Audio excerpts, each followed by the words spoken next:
bulletin is from the Press Radio Bureau. We interrupt this program to bring you a special report.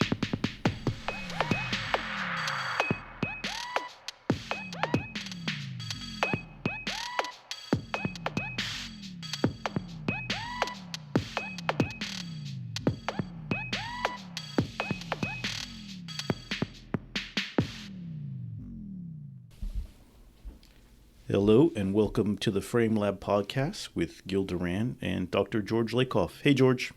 Hi, Gil. Well, we've been on a little bit of a hiatus and a lot has happened in the meantime.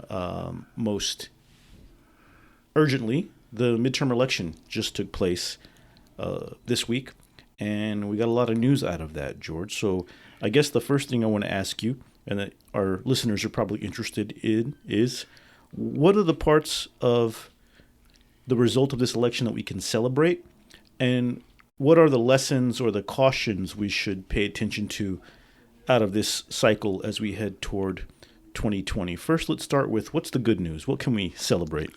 The very first thing that occurred to me is that Adam Schiff is going to be head of the Intelligence Committee in the House.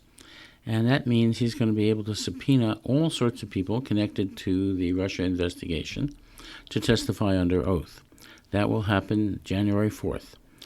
That is very good news, very interesting news, and will be, in the front pages, for some time, because Adam Schiff is a very thorough and smart guy. And it's amazing to see the chairmanship of the Intelligence Committee going to him. For the first time in 2 years, we have a real check on presidential power. Not only can we investigate, can Democrats investigate, but they can keep Trump from doing all kinds of things that he may have been able to do with a Republican House of Representatives. And so I think this was a real nightmare scenario for the Republican Party, because this is now, while they had all the power, they could let Trump get away with whatever they wanted. But now that they've lost a big chunk of that power, they're going to have to deal with Democratic power. And it's better for the democracy, I think, to have this balance. But Trump has been busy claiming victory. Mm-hmm. The first thing he did when this election happened was go out there and say that this was a great result and that he was happy with it, which obviously is completely untrue. Trump wanted to see the House and the Senate go even redder. But, you never want to lose a House. You never want to lose a legislative body when you're the president. So, but what is Trump really saying when he's saying that he won? What he's saying is that his personal power in elections was shown there. As he said, he gave a long list of people who didn't ask him to come and support them and who lost, who didn't accept his, quote, embrace, unquote. And then he said the people who did accept the embrace, who he campaigned for, won, and he gave a list of those. So what he was saying was that he has the power to get Republican candidates elected, and of course forgetting that there were very good reasons why those Republicans didn't want him to come. And a lot of Republicans some Republicans who he endorsed did not get reelected. So he's also, as usual, not being truthful and lying about what the reality is. That's right. That's just, not the case. But that's what he was saying. So he was saying this is good for his influence, for his embrace, for his ability to get Republicans elected. That's one of the things that he was saying that this was a victory for. So I'd say maybe he is trying to make sure that Republicans don't turn on him. Right? Not only don't turn on him, but do ask him to come and support them. And do ask him to give rallies with them and so on. That's what that was about. At the same time, I think another thing he was saying, and this was kind of borne out in some of the news stories, was that although the Republicans had a bad night because the Democrats got the House back, if you look at the history, it wasn't as bad as it could have been. The Republicans kept the Senate, and they did win some key symbolic races like the Beto versus Cruz race in Texas.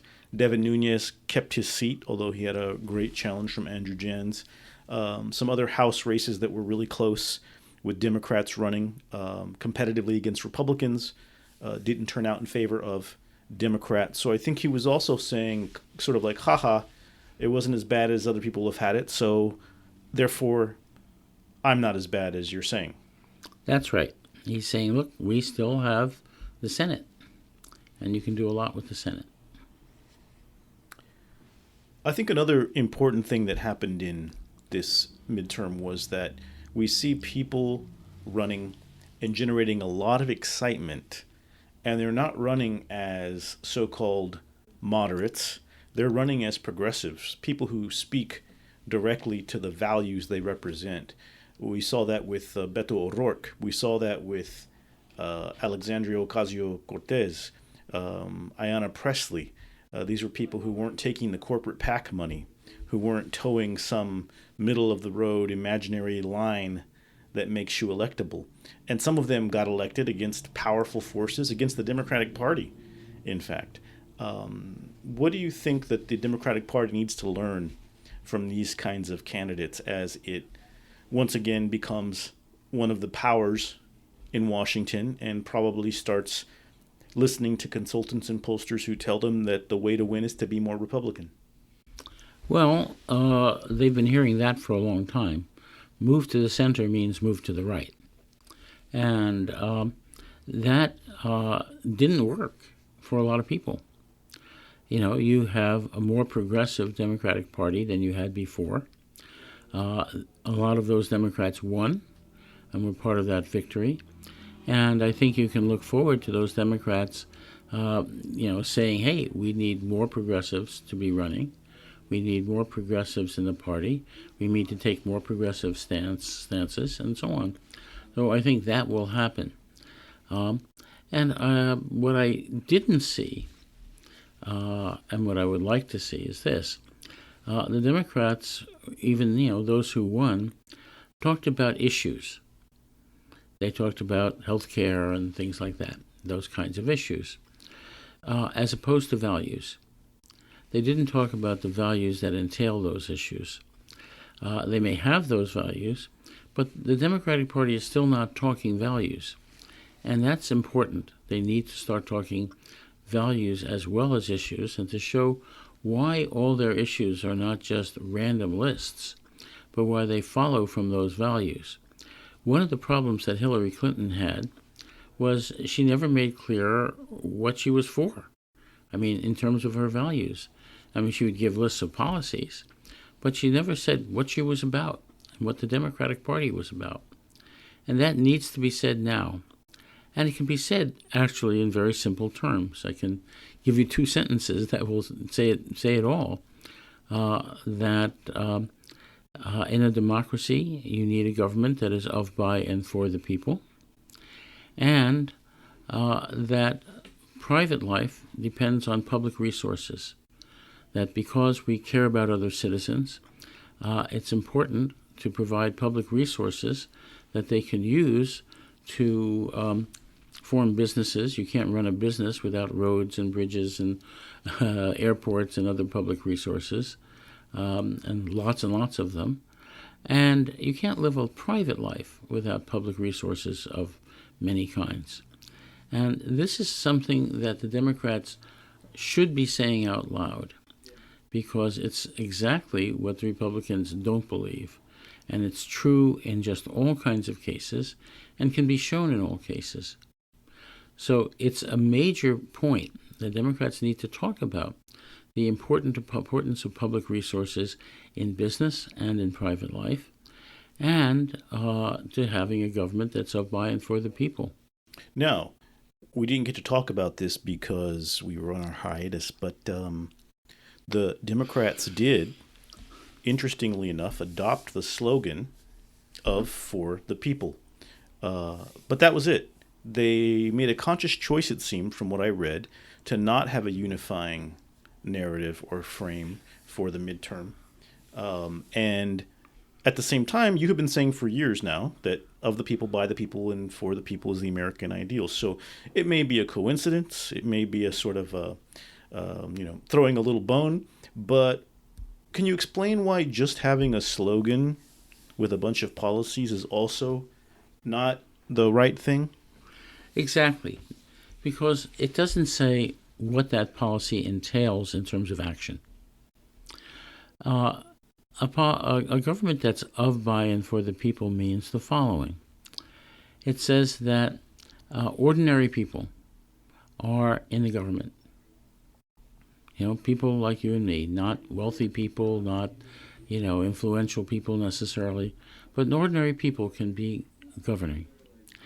By the people means that the life experiences of the people governing you should be pretty much the same as your life experiences. That is, they should know what it is to live a life like ordinary people. And for the people means that a government has a responsibility to take care of its population. Not just the people who voted them in, not just the political party, but all the people. That this is a responsibility of the government. And that notion of care and requires empathy, that the government has to have people who empathize, who care about other people, and government policy must reflect that care. That is a major thing that needs to be said. And it needs to be pointed out at every point where there is a policy proposal, that policy proposal follows from these principles. So you almost have to say this policy is important because, and then connect it to the moral basis Exactly. and the belief system, instead of just, for instance, one of the, I think, slogans that progressives and Democrats often think is a moral message, is Medicare for all. Yeah. Which is a statement of a policy position rather than why is Medicare for all important? Why is it moral? And why is it the responsibility of a government that serves people? That's exactly right. I mean, suppose you say Medicare for all and answer your question. Why is Medicare for all a responsibility of a government? And the reason is, one, the government should have people in it running it who empathize with ordinary people, who know their needs, who put themselves in their shoes. And that means they need to have medical care. And Medicare is the most accessible form of medical care. Medicare for all means automatically you have medical care. Once you turn 65 and you get Medicare, a lot changes in your life. A lot changes for the better. So that's a very important idea. Another one is that when you say it's for all, what you're saying is that everyone equally is a citizen who the government is responsible for, even if they're wealthy, even if they could afford medical care and can afford it, they're citizens, and especially most people who are middle class and below the poverty line and so on often can't afford medical procedures, especially when you see how expensive many medical procedures are. So it's about understanding also the effect that it has on people's lives. And I saw today there was a story, I think Fox News had attacked Alexandria Ocasio-Cortez because she cannot afford an apartment in Washington, D.C. until her congressional salary kicks in. Maybe they don't understand that a lot of people can't afford an apartment in a lot of places on the salary that they're making currently. Well, one of the interesting things about the right wing is that they often take care of their own. They help people go through law school for the Federalist Society, will help people who are going to join the Federalist Society go through law school. And one of the major right-wing think tanks built an apartment building in Washington for 100 interns who couldn't afford Washington prices. I mean, there is on the right what I've called in-group nurturance, in-group care, that is taking care of their own. And there's a long tradition of this. So we've gone over some of what there is to celebrate, and we've sort of talked a little bit about what some of the warning signs are, but let's go a little deeper into that. One of the things we saw in this election, which many Twitter personalities and others had predicted as a blue tsunami, we didn't exactly see that. We did see a wave of elections that returned the House to Democratic hands, but it was not the case that the Democrats won every single race because people are so tired of Trump. What we saw was that the Republican base is still sticking with Trump. He has his message has a tremendous power over them. So, what is it that Democrats need to do in the next 2 years to account for the amount of power that Trump has over the Republican base? Well, first, they need to understand what it means to be a conservative, what it means to be a Republican, and what worldview Trump has. And that is what I've called a strict father worldview. That worldview has a moral hierarchy associated with it, a hierarchy of who's better than who is more worthy than who. And it has to do with who has won out over history. So you get things, who are the winners versus the losers. So you have God above man, religion has won out. The rich above the poor, so the assumption is they earned it, and so on. You have other things like that, adults above children. You have whites above non-whites, men above women, straights above gays, and so on in this hierarchy. And also Americans above non-Americans. So you can see the kind of jingoism that follows from this, the sexism that follows from this, the racism that follows from this, all in that same moral hierarchy. But if you go down that moral hierarchy, you make a list, which I've done in an essay I've done that is called The American Idea and Its Antithesis. If you make that list, you can see that Republican legislation fits that list. All Republican legislation fits that list. And that's a very sad thing. It's a sad thing that those views of winners being better than losers is part of Republican, not just ideology, but Republican legislation. Another thing that we're going to have to account for is the power of things like gerrymandering, voter suppression, the constant lies that the president is telling and that the media is repeating ad nauseum until it becomes confusing as to whether something is real or not because you've heard it repeated so many times. So it's not really going to be a fair fight in 2020. We can expect everything we've seen so far to really ramp up and increase in its intensity. Right now we're watching as the White House put out a doctored video to make it look like the CNN reporter Jim Acosta had assaulted a White House staffer, when in reality they had some outside group speed up the video to make it look like something completely different happened. And we are now seeing, if you look out there on the technology websites, etc., the advent of the fake video, where you will see something with your own eyes that will actually be fake, computer generated or edited. And so it's not going to be a change in Trump's behavior. I think we're only going to see an intensification of what he's been doing so far. And it is frustrating because we have some of our pundits out there, people who write for papers or on TV, always wondering why the Trump voters are sticking with Trump. Always asking the same question. Today there was an op-ed in The Guardian. It was, why are white women voting Republican? It's because they're racist and because they're having to vote for Republican in order to try to avoid the sexism of Republican men, but they still don't. People aren't seeing the full breadth of the hierarchy that's at play here and not understanding the metaphor that's at play. And I think that's really frustrating. We say it a lot, we put it out there a lot, but it's frustrating because it's hard to see how you really solve a problem if you don't understand the problem. Well, as I've been saying and writing in various books for a long time, starting with Moral Politics in 1996, in the Political Mind since then, and so on, there is in the country about 37% plus or minus 2, and has been since Goldwater lost with 37% in 1964. There's been that many people who have strict father morality at home. And that strict father morality at home translates into politics. And it's not just men.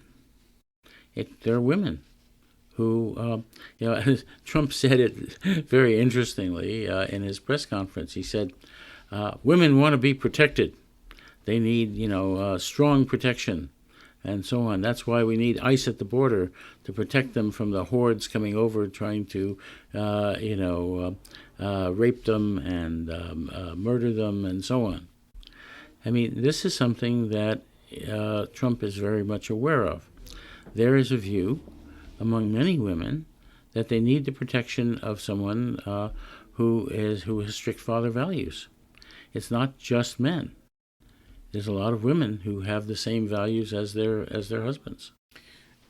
This week I had a relative of mine, a cousin who I don't know very well, post after the election, "I proudly voted red," which was news to me. I'd never asked about her politics before, but it was striking because this is someone who grew up on welfare, has a parent who's an undocumented immigrant, and who has a lot of relatives who are gay, lesbian, bisexual, and even transgender.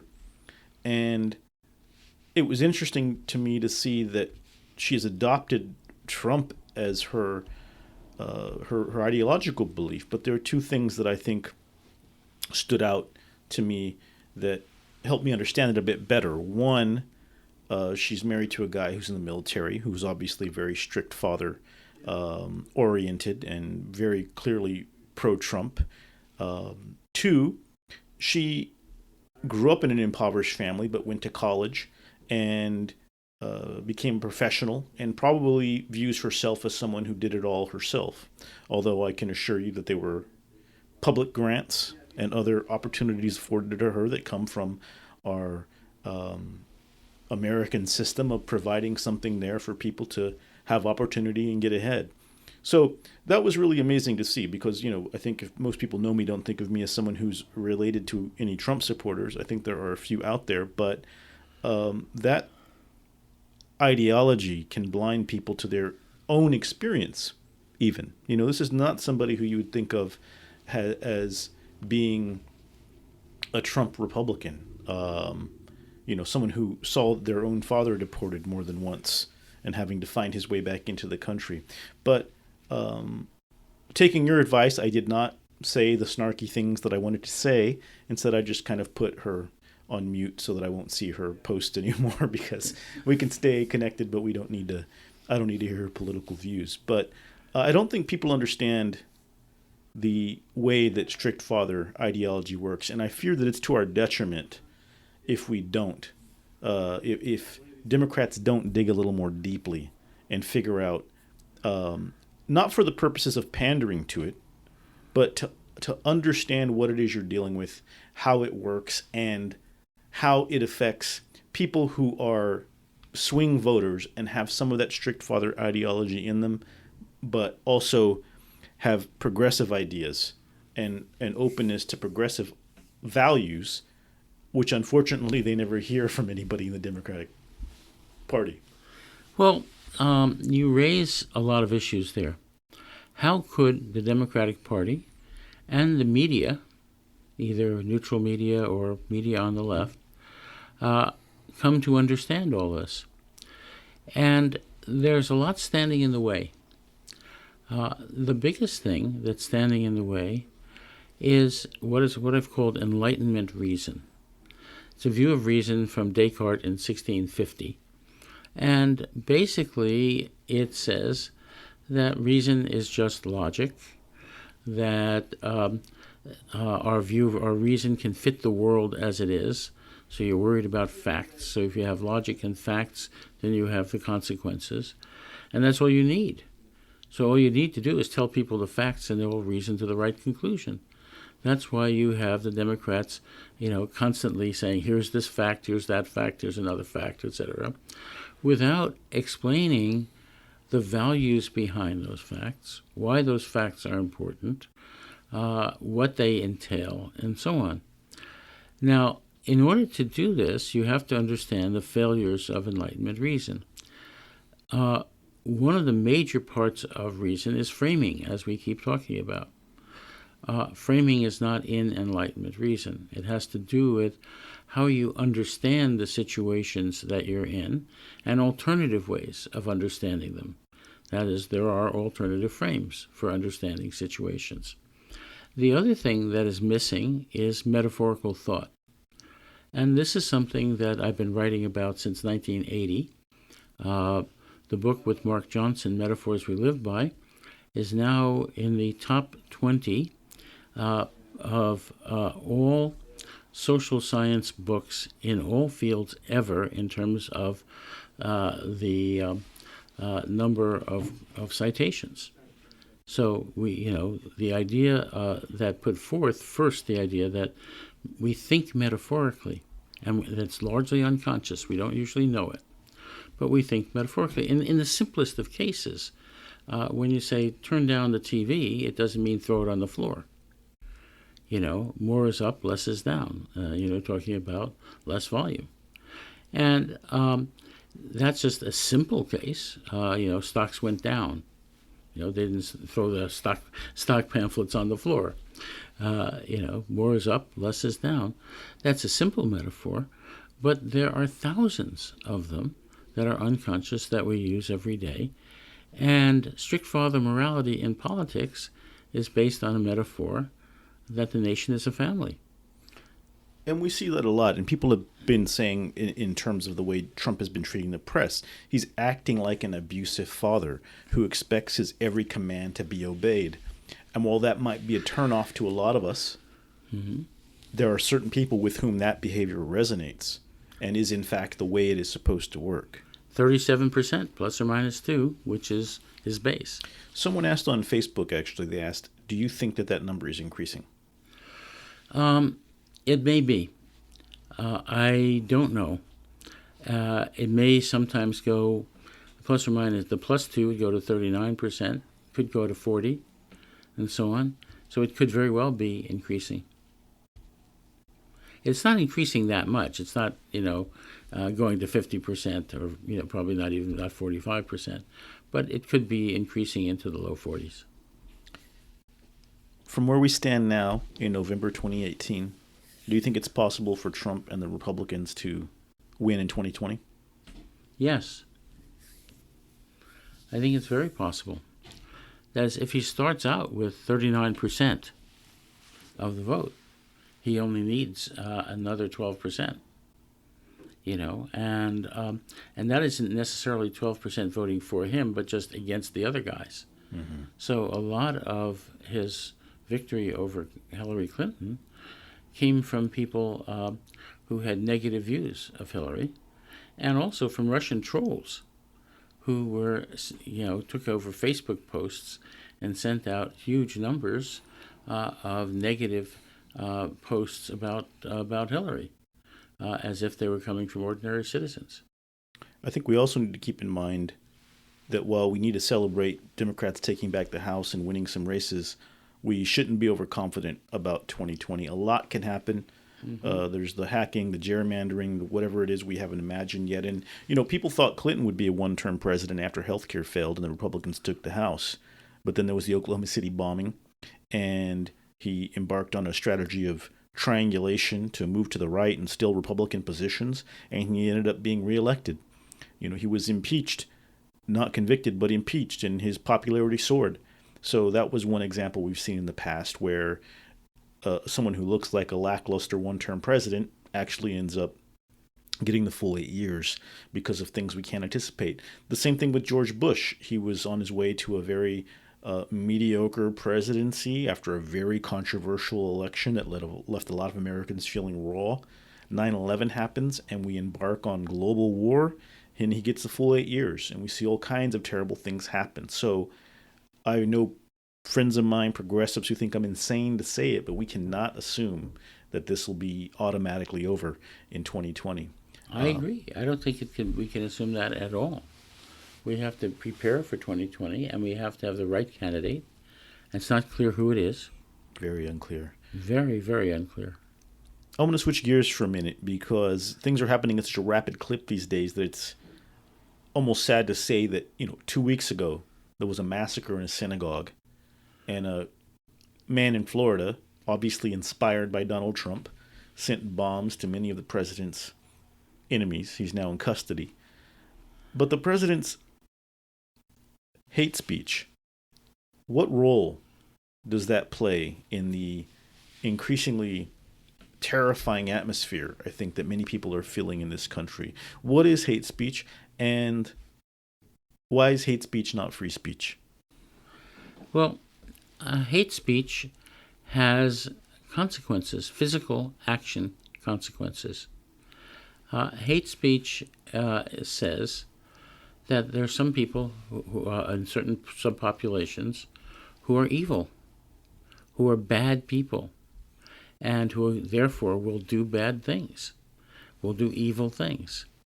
And there are all sorts of folks out there who will believe that when they hear it and will want to stop it, and therefore will go out against the people who are hated.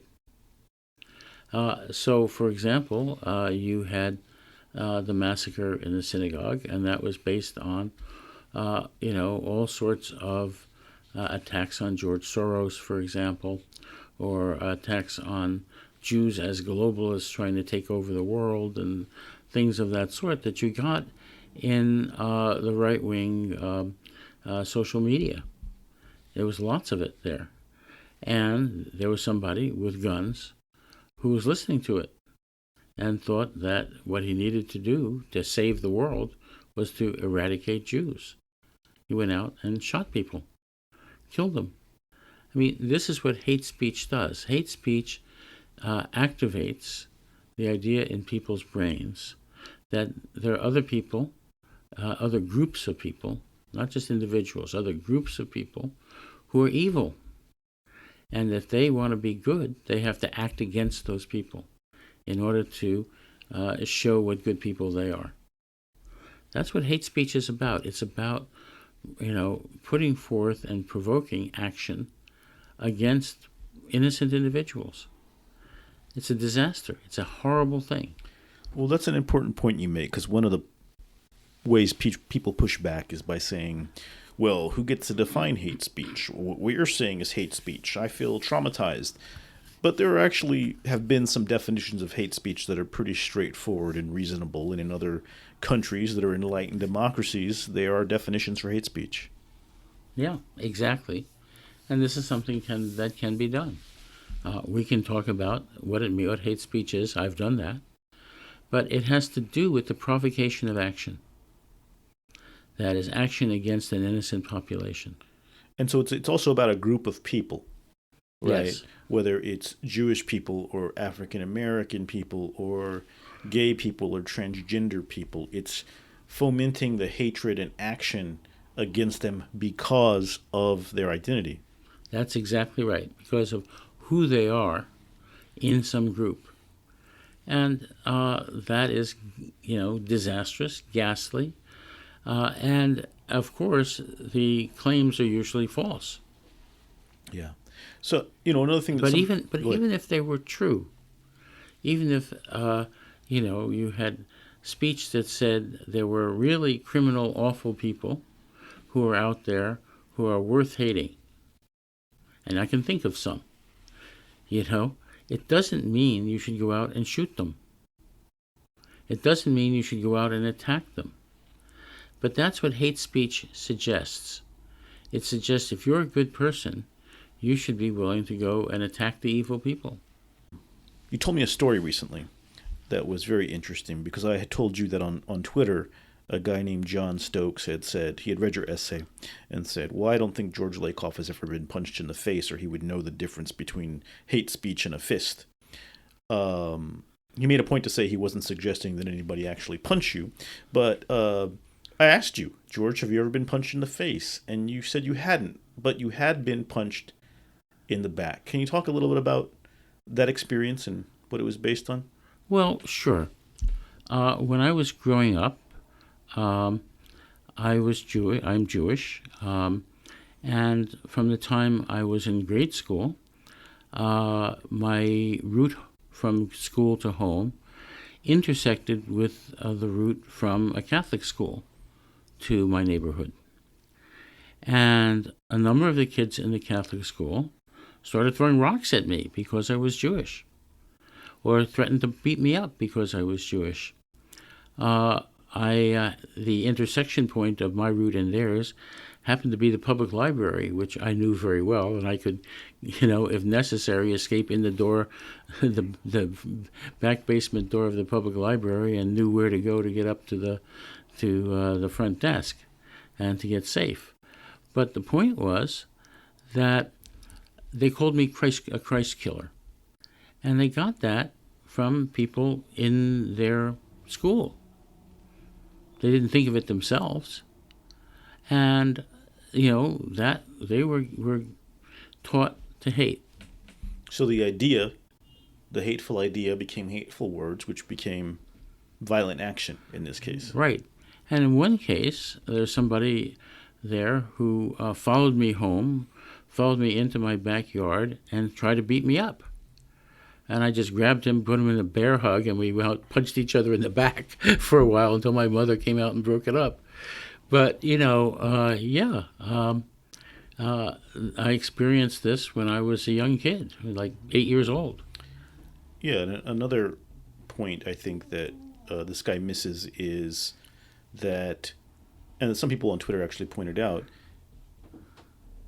if you think about the Holocaust and how that began, and how Hitler spent years building this and growing upon this hatred of Jews that could be exploited in German society, you don't have to look very far to find an example of the power of hate speech being a hell of a lot more powerful than one fist, do you? Exactly. I mean, you can get 6 million examples. Did the Holocaust affect your family, and how? Yes, unfortunately. The portion of my family that came from Ukraine, some of them survived, and I've met them, but a number did not. A number died. And actually, a lot of the reason that my family came to America was pogroms in Europe. They came to escape the Russian army and so on, and the Cossacks. That's why I'm here. I'm here because my grandparents came here to escape that. Well, we're glad you are here, George. And that's it for this week.